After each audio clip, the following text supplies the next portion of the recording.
They say love is the most beautiful thing in life.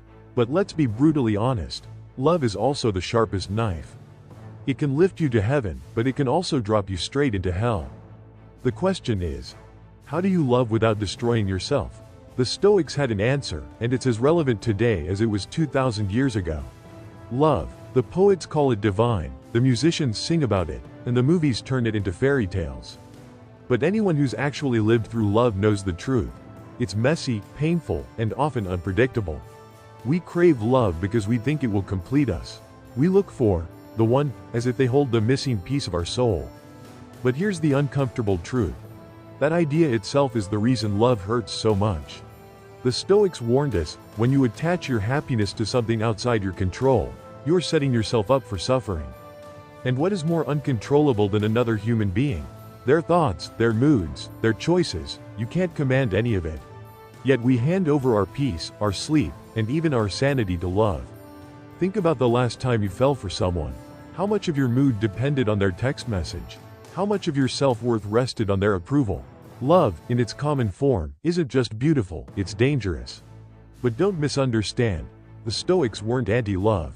They were realists. Marcus Aurelius himself loved deeply. But he reminded us, when you kiss your child, whisper to yourself, tomorrow they may die.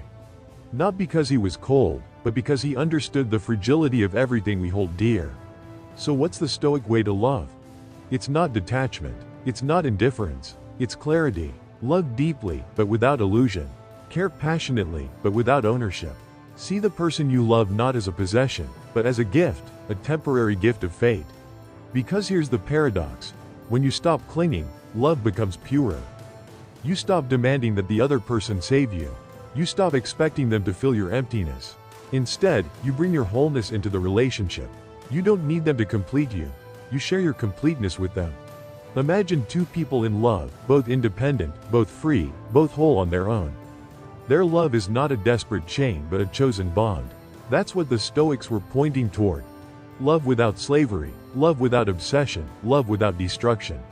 Ask yourself this. If the person you love walked away tomorrow, would you collapse? Or would you stand, wounded but unbroken, because you never built your happiness on someone else's shoulders? That's the Stoic test of love. And if you can reach that level, then love stops being a battlefield. It becomes what it was meant to be. A shared journey, not a desperate grasp. A fire that warms you, not one that burns you alive.